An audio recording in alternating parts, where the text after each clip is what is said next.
We knew so little about the variety store business that we had to take the book that was written by Ben Franklin and apply the principles. But of course, we added on, didn't we?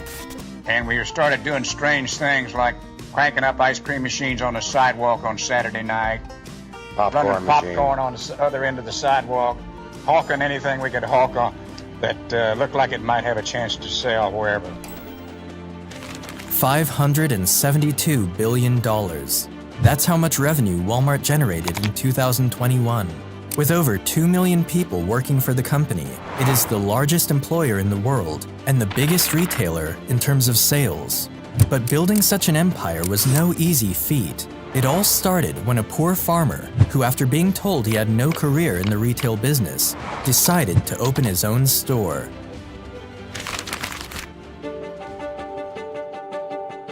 Sam Walton was born on the 28th of March, 1918, in Kingfisher, Oklahoma.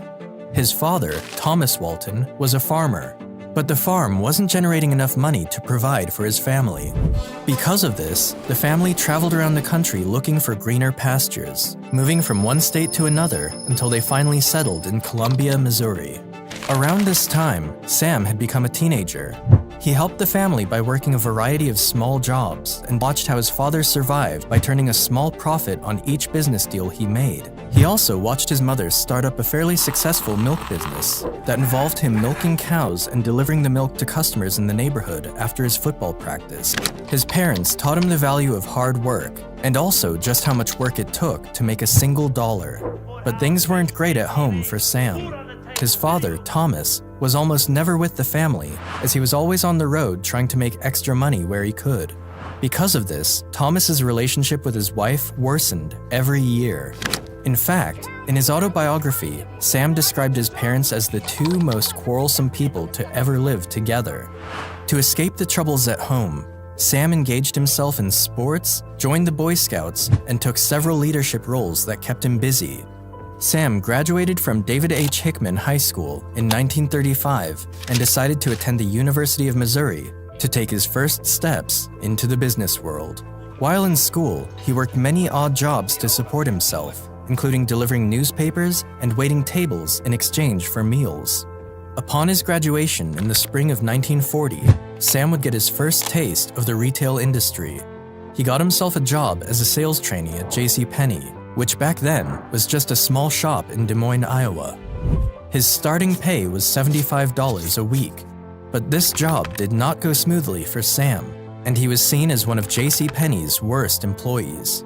One thing counting against him was that his bookkeeping was terrible because he hated making his customers wait while he fussed with paperwork. As a matter of fact, Sam's boss threatened to fire him at one point, and even told him that he had no career in the retail business. The only thing that saved Walton was his gift for salesmanship, which earned him an extra $25 a month in sales commissions. When the Second World War reached America in 1941, Walton was eager to play a role in it. He quit his job the following year and joined the U.S. Army. The Army recognized Sam's natural leadership skills and selected him to become a member of the military's intelligence corps, where he rose to the position of captain. The military stationed Sam in Oklahoma in April of 1942, where he met his future wife, Helen, and after a short period of dating, they got married on Valentine's Day in 1943.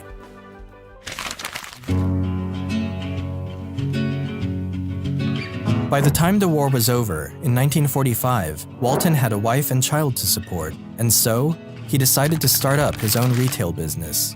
With a $20,000 loan from his father-in-law and $5,000 from his own savings, Sam bought a Ben Franklin store in Newport, Arkansas. It's important to note that millions of small stores had failed during the course of the 20th century in America, and when Sam bought this particular store, it was losing a lot of money. Not only did Sam invest in a store that wasn't bringing in much money, but he was also paying far too much for it. The rent for the store was 5% of the sales, and initially, this sounded fine to Walton. But after signing the lease, he discovered that it was the highest rate anybody had ever paid for a variety store business. Despite all of his obstacles, Sam succeeded beyond everyone's expectations. He studied all the typical rules of retail and then broke the ones he thought didn't make sense, which for him was nearly all of them. When Sam bought the Ben Franklin store, he was required to buy all his goods from company outlets, but he knew he could find cheaper merchandise elsewhere. So he found a clause in his contract that allowed him to buy his merchandise from somewhere else, and then he would reduce the cost of his goods way below what other shops were selling them for. He made his profit on volume rather than margin, but it took him nearly a decade to fully appreciate the power of that idea. Nothing Sam did was extraordinary, neither was he a genius. And while there's no question that he was business smart, the real reason for his success was his main policy: to make the lives of his customers easier. And because he did that, more and more people bought from him. Once things were going great for Sam and his business, he asked his brother Bud to join him, and together they were able to run the store more smoothly.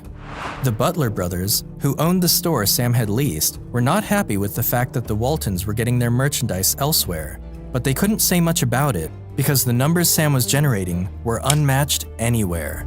His sales had increased by more than 45%, reaching $105,000 in his first full year of ownership. The following year, the number increased again to $140,000, and by the third year, his sales increased by another 25%, reaching $175,000. After only 3 years in the business, Sam was able to repay the $20,000 loan his father-in-law gave him in full. And 2 years later, Sam had become the leading variety store owner in Arkansas, and likely in the neighboring states as well. But the truth is, it wouldn't matter anyway, because the business was destined to fail.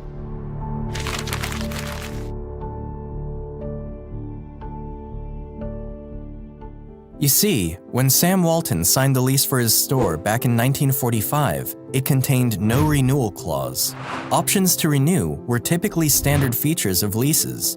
So, when Walton's father-in-law found out about this oversight, he was shocked that Sam could have made such a mistake. Walton had not only built one of the most successful businesses in Newport, but he had invested his body and soul into the business and the town. And his wife Helen equally loved the town, as 3 of their 4 children were born there. In his autobiography, Sam Walton is quoted saying, "It was the lowest point of my life. I felt sick to my stomach. I had built the best variety store in the whole region and worked hard in the community, done everything right, and now I was being kicked out of town." After being kicked out of his own store, Sam Walton was eager to start again. But this time, he was determined to do it the right way and better than ever. He began to search for a new destination to buy another store until he found one in the tiny community of Bentonville, Arkansas. It was here where Walton set up his second shop in the town square, and this time, he insisted on a 99-year lease. Sam opened his new store in the summer of 1950 and called it Walton's Five and Dime. The Walton family often heard people whisper amongst themselves, saying, "Well, we'll give this guy 60 days, maybe 90. He won't last that long." But Sam would prove them wrong. At the time, there were 2 other variety stores in town, but neither of them offered the consistent low prices that Walton did. So, when Walton finally opened his store, it changed the lives of the people in the Bentonville community. During the 50s, America's economy was looking great, and Sam took advantage of it. He kept finding new ways to reduce the prices of his goods and keep his customers happy. One day, Walton learned about self-service in the retail industry. The concept was simple. Rather than have his sales clerks get goods for his customers, customers could walk into the store, get the goods themselves, and pay at the entrance. Walton immediately fell in love with the idea. This meant he could have fewer employees and further reduce the cost of his goods. Not only did this new trick work perfectly, but it also tripled his income in less than a year. With more money, Sam had the funds and resources to further expand his business.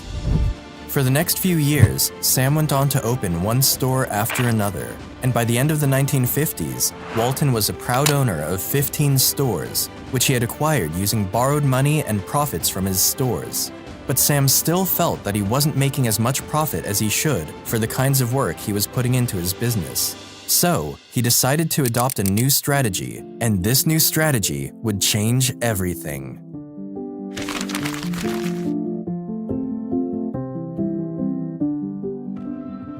We exist to provide value to our customers, which means that in addition to quality and service, we have to save them money.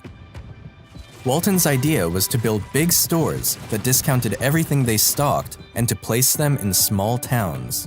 By dramatically slashing his prices, he would undercut his competitors and make up the difference in price through a higher volume of sales. This idea was already being practiced across the country, but the difference was that the discount stores tended to be small and were located in the cities, and most of them only offered discounts for specific items, not their entire stock.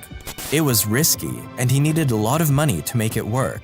Sam initially approached the company that franchised Ben Franklin stores with his idea, but they refused to back him, especially because his idea meant that they would have to cut their standard wholesale margin in half to accommodate the low prices he wanted to charge. With nowhere else to go, Walton decided to take a big gamble.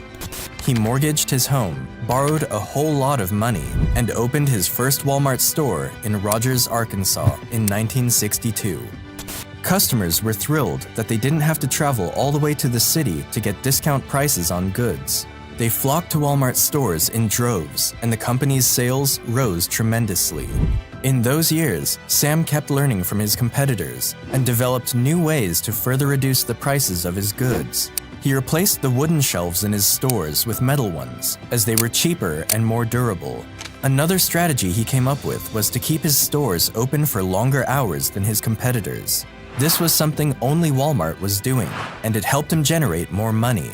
He also made sure his customers had big parking lots, and unlike his competitors, he never collected a dime for parking spaces. Until 1969, Sam Walton had funded the expansion of his business through profits and borrowing money, but in 1970, he decided to take the company public.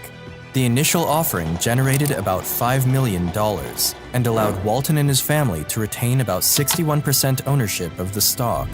The money afforded Walton the opportunity to pay off the debts he owed to banks, to pay back loans from friends, and to move forward with his next ambitious plans for the country.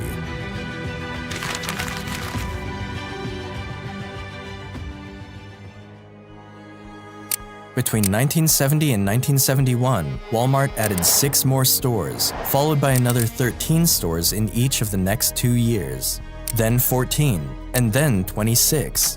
By the end of 1980, Walmart had a total of 276 stores, and from then on, they were opening about 100 stores per year. Sam believed that the rapid growth of Walmart didn't just come down to their low costs that attracted customers, but was also due to the work of his close associates.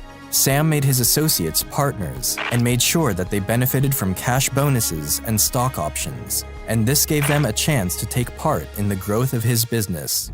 Walton also made sure that his stores were close to warehouses in order to permit one-day delivery of goods, while also minimizing advertisement costs. Another innovation was the decision to buy directly from manufacturers rather than through wholesalers, which allowed him to lower his prices even more. By the end of the 1970s, Walton had built his store into the fastest-growing and most influential force in the retail industry. Things were going so great for the company that one investor who bought $1,650 worth of Walmart shares in 1970 saw his shares rise over $700,000 by 1987. In 1983, Walton made another terrific business move. He launched the first of his Sam's Wholesale Clubs, which were aimed at small business owners and others who wished to buy goods in bulk. Once again, Walton had struck gold, and by 1990, Walmart had more than 1,000 stores and 150,000 employees working for the company. But Sam had his fair share of people and groups who disliked him and his retail business.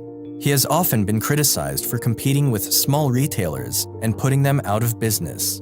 Sam Walton himself acknowledged this by saying, "The small stores were just destined to disappear, at least in the numbers they once existed, because the whole thing is driven by the customers, who are free to choose where to shop." Sam Walton died on the 5th of April, 1992. He was 74 years old, and at the time of his death, Walmart had annual revenues exceeding $104 billion. Today, Walmart has grown to over 10,500 stores and generates well over $500 billion in revenue per year. That's all for today. Hope you enjoyed the video, and don't forget to like and subscribe. Until then, I'll see you next time.